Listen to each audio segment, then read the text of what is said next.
Current போதா எல்லாருக்கும்? Current night ஆனா டெய்லி சோலார் சிஸ்டம்னு ஒண்ணு கண்டுபிடிச்சானுங்க. யாராவது ட்ரை பண்ணீங்களா? சரி, நீங்க ரிலே ஆகணும். சரி, ஓகே, இவ்வளவு நாள் கரண்ட் இஷ்யூ இல்லாம இருந்துட்டீங்களா ஜாலியா? இப்ப இஷ்யூ ஆகுதா? சரி, பரவாயில்ல, ஒரு 6 மாசம் கேட்காதீங்க. என் வீட்டுல கூட கரண்ட் எடுத்துக்கோங்கன்ற நானு. எனக்கு இந்த சோலார்ல இருந்து எப்படி வெயில இருந்து ஒரு 2 வயரை வச்சு ஒரு 2 மோட்டரை வச்சு எப்படி ஃபேனை கிரியேட் பண்ணி எனக்கு தெரியும். நான் பண்ணிக்கிறேன் ஜாலியா. ஓகே, சரி, நான் பேசுறது ஃபன்னியா உங்களுக்கு தெரியும். பட் நான் கொஞ்சம் ப்ராக்டிக்கலாவே சொல்றேன். தெரியலங்க என்னங்க. இப்ப அவர் நீங்க கேள்வி கேட்டு மட்டும் உங்களுக்கு என்ன கரண்ட் வந்துடுவாங்க போகுது? அவர் மைக்கு முன்னாடி வச்சுட்டு ஏன் இப்படி நடந்துச்சு அப்படின்னா கரண்ட் ஆன் ஆயிடுமா உங்க வீட்டுல? ஆவாது இல்ல. ஏன் கேக்குறீங்க? அப்புறம் ஏன் ஒருத்தனை சும்மா கேள்வி கேட்கறதே ஒரு மோட்டிவா? ஏன் இன்னும் எவ்வளவு வருஷம் கேள்வி கேட்பீங்க? உங்களுக்கு பதில் வேணுமா? வேணாம். நீங்க கேள்வி கேட்கறது நிறுத்தினாதான் உங்களுக்கு பதிலே கிடைக்கும். நீங்க கேள்வி மட்டுமே கேட்டுட்டு இருந்தா உங்களுக்கு எப்ப பதில் கிடைக்கும்? நடிகர் மாஸ்டர் மகேந்திரன் சமீபத்தில் அளித்த பேட்டி ஒன்றில் தமிழ்நாட்டில் நிலவும் மின்வெட்டு பற்றி பேசியிருந்தார்.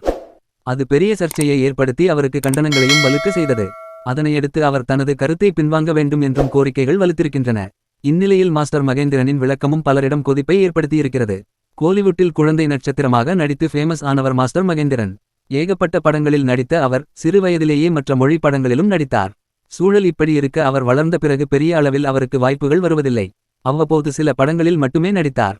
கடைசியாக கூட 29 திரைப்படத்தில் ஒரு வில்லன் ரோலை ஏற்றிருந்தார். ஆனால் அதில் பெரிய தாக்கம் இல்லை என்பது குறிப்பிடத்தக்கது. சூழல் இப்படி இருக்க மாஸ்டர் மகேந்திரன் சமீபத்தில் தனியார் யூடியூப் சேனல் ஒன்றுக்கு பேட்டியளித்தார். அந்த பேட்டியில் அவர், இவ்வளவு நாள் மின்சார தடை இல்லையா? ஜாலியாக இருந்தீர்களா? சரி, 6 மாதங்கள் மின்வெட்டுடன் இருக்க முடியாதா? சோலார் சிஸ்டம் என்ற ஒன்றை கண்டுபிடித்தது இவர்களுக்கு தெரியுமா? தெரியாதா என்று எனக்கு தெரியவில்லை. மின்வெட்டு இருந்தால் என்ன? 6 மாதங்கள் கேள்வி கேட்காதீர்கள் என சொல்கிறேன். என் வீட்டிலிருந்து கூட மின்சாரத்தை எடுத்துக்கொள்ளுங்கள். சோலாரிலிருந்து எப்படி லைட்டை எரிய வைக்க வேண்டும், ஃபேனை ஓட வைக்க வேண்டும் என எனக்கு தெரியும். விஜயிடம் கேள்வி கேட்டால் உடனே மின்சாரம் வந்துவிடுமா? எத்தனை காலம்தான் கேள்விகளை கேட்டுக்கொண்டே இருப்பீர்கள்? கேள்வி மட்டும் கேட்டால் பதில் கிடைத்துவிடுமா? கேள்வி கேட்பதை நிறுத்தினால்தான் பதில் கிடைக்கும் என்றிருந்தார். அவரது இந்த பேச்சு அனைவரிடமும் கொதிப்பை ஏற்படுத்தி அவருக்கு கண்டனங்களை பெற்றுக் கொடுத்தது. சூழல் இப்படி இருக்க இதுகுறித்து தனியார் ஊடகம் ஒன்றுக்கு அவர் அளித்த பேட்டியில், சமூக வலைதளங்களில் வெளியிடப்படும் ரீல்ஸ்களால் நான் கூறிய கருத்துக்கள் முழுமையாக இருக்காது. அதுதான் இங்கே பிரச்சனையாக மாறியிருக்கிறது. நான் எந்த அரசியல் கட்சியிலும் இல்லை என்பதையும் இங்கே சொல்லிக்கொள்கிறேன். மின்சார தேவையை சமாளிக்க சோலார் மின்சாரமே சிறந்த வழி என்றும், கொச்சி விமான நிலையம் போன்று நம் மாநிலத்திலும் சோலார் முறையை ஏன் செயல்படுத்தக்கூடாது என்றுதான் கேட்டேன். என்னை திட்டித் தீர்ப்பவர்கள் உண்மையை அறியாமல் செயல்படுகிறார்கள். தவறாக புரிந்து கொண்டவர்கள்தான் தற்குறி. நான் தற்குறியா?